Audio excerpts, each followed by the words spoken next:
Mes frères, il faut que je vous le dise, vous faites mon admiration. Se lever un dimanche matin, en plein hiver, alors qu'il fait nuit, qu'il crachine, que la météo annonce même de la neige, tout ça pour venir à la messe, vraiment bravo. Et en plus, ça ne se voit pas, mais j'imagine un peu le coup de chauffe lorsque maman a découvert que son grand fiston était encore dans son lit au moment de partir. Là, parfois, il faut réagir un peu vite. Alors, le conseil que je vous donne, puisque c'est dimanche, autant prendre des paroles de l'Évangile, entrer dans la chambre et d'une voix un peu fracassante, vous pouvez dire « Jeune homme, je te l'ordonne, lève-toi ».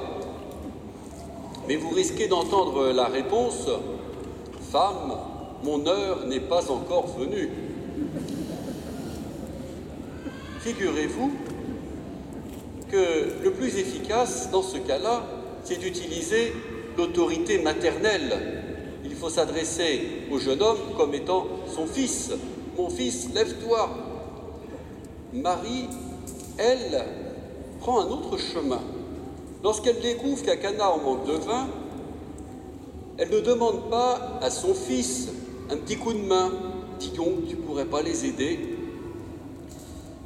Elle s'adresse à quelqu'un d'autre en disant simplement « Ils n'ont pas de vin ». Elle constate et elle offre cette parole à Jésus. Et Jésus ne s'y trompe pas. Il ne répond pas à sa maman. « Oui, maman, je vais essayer de faire quelque chose. » Mais il s'adresse à Marie en l'appelant « femme ». Marie n'est-elle pas déjà ici la figure de l'Église qui intercède auprès de Jésus? Parce qu'elle est là, au mariage, au milieu des invités, et elle voit le problème, et elle devine la souffrance que les gens n'ont peut-être pas encore vue, mais qu'ils vont avoir, c'est que ça va gâcher la fête s'il n'y a plus de vin. Alors elle intercède auprès de Jésus. Pas parce qu'il est son fils, mais parce qu'elle sait qu'il est Dieu. Et elle devine que les noces, c'est tellement important qu'on ne peut pas gâcher la fête. Et en plus, alors ça, c'est l'assurance d'une maman, après la réponse un peu sèche de Jésus, alors c'est très difficile à traduire, puisque c'est une formule idiotique de l'hébreu, mais en gros, ça veut dire, on a traduit « que me veux-tu », ça veut dire en fait « tu ne peux pas comprendre ». Mais elle dit quand même au serviteur « tout ce qu'il vous dira, faites-le ». Et les serviteurs obéissent, non seulement à Marie, mais encore plus à Jésus. Et d'une façon étonnante, ils obéissent à fond, au-delà de ce qu'ils peuvent faire, puisque Jésus leur demande de remplir les jarres et qu'ils les remplissent jusqu'au bord. Car en effet, il va se passer quelque chose et il ne faudrait pas que cela soit fait à moitié. Chose étonnante, ils font confiance à Jésus, mais ils risquent gros, les serviteurs, car dans les jarres qui sont destinés aux purifications rituelles, il y a de l'eau qui n'est pas potable, probablement de l'eau qu'on garde dans les citernes. Dans ce pays-là, l'eau est chère, elle est rare. L'eau de ces jarres, elle a sûrement servi quand les invités sont arrivés. On ne se met pas à table sans suivre les prescriptions de la loi de Moïse. Donc il y avait un certain nombre de purifications rituelles à faire, peut-être sur les coupes et les plats et compagnie, sûrement en se lavant les mains ou d'autres membres. Voilà donc cette eau.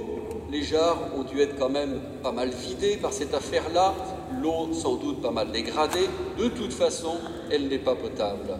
Et Jésus demande aux serviteurs d'aller en porter au maître du repas. Imaginez, le serviteur, il risque sa place quand même, aller porter de l'eau croupie au maître du repas. Si le serviteur le fait, c'est que non seulement il fait confiance à Jésus, mais que déjà il est témoin, peut-être sans bien le savoir, du miracle. Voilà donc le maître du repas qui goûte le vin.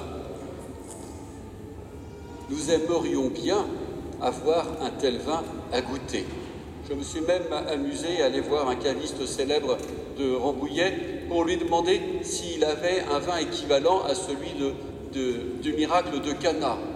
Alors en bon commerçant, il m'a dit « Préférez le Bourgogne ou le Bordeaux ?»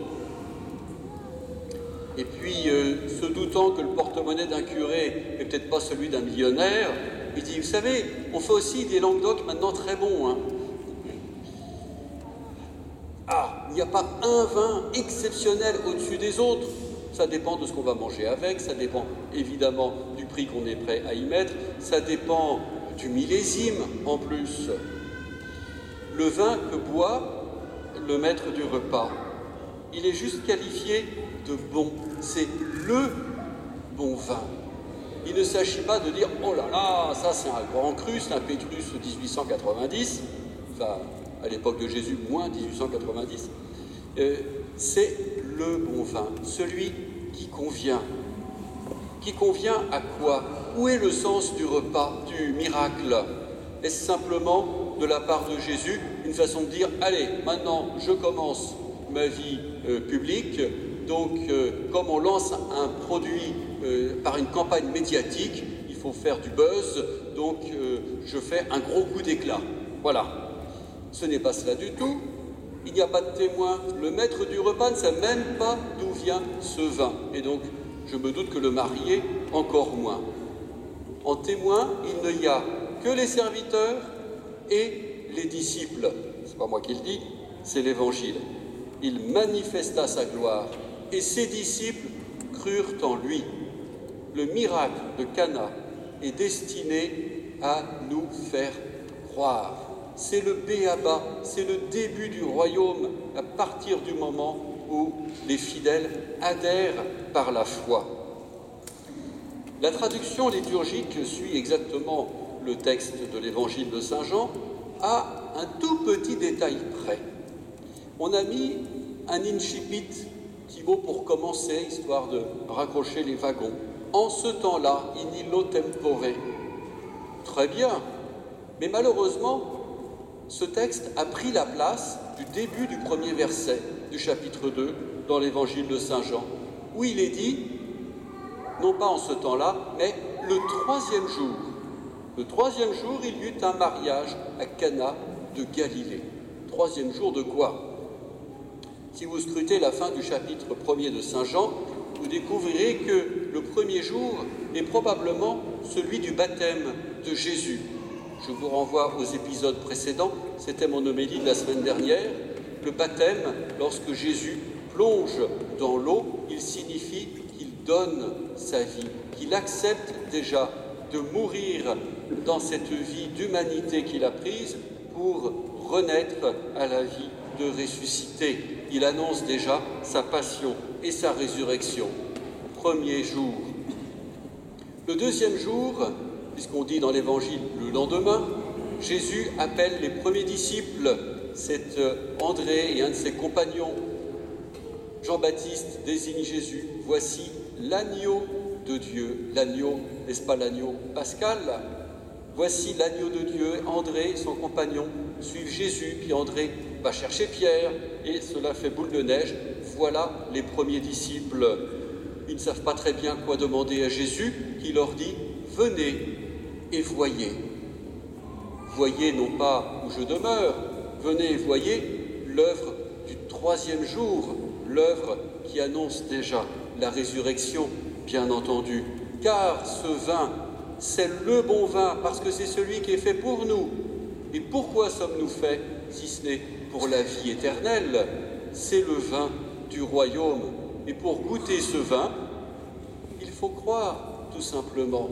Non pas la méthode Coué, si j'y crois, le vin va être bon, et je vais penser que c'est plus de l'eau, mais il faut croire pour reconnaître la présence de Jésus. C'est lui qui est là, au cœur du royaume. Finalement, l'appel des disciples peut correspondre déjà à la formation de l'Église, à la mission qui va lui être donnée, et le troisième jour n'est-il pas l'annonce merveilleuse du rassemblement de toutes les nations dans le royaume? Voilà le miracle de la foi par excellence. Alors, puisque nous sortons du temps de Noël, nous nous entrons dans cette nouvelle année liturgique, eh bien, demandons cette grâce, que notre foi soit d'abord un témoignage de la présence du Seigneur. Et comme il a proposé aux serviteurs, allez, puisez, puissions-nous aussi sans cesse aller puiser à l'amour du Christ. Ce vin, il nous enivre déjà, c'est la puissance de l'Esprit Saint, celui-là même que Jésus expirera sur la croix en nous le transmettant. Oui, venez puiser dans l'amour de mon cœur, dit Jésus. Vous pouvez venir puiser. C'est là notre mission, au cœur des sacrements, dans la lecture de la parole de Dieu, simplement dans notre vie de prière et de charité, de fraternité. Là, nous allons puiser à cette présence du Christ dont nous devenons ministres en étant membres de l'Église. Eh bien, demandons cette grâce, que notre foi maintenant porte du fruit, un vin nouveau. Il faut une outre neuve, que notre vie chrétienne soit vraiment une vie nouvelle dans la grâce baptismale. Amen.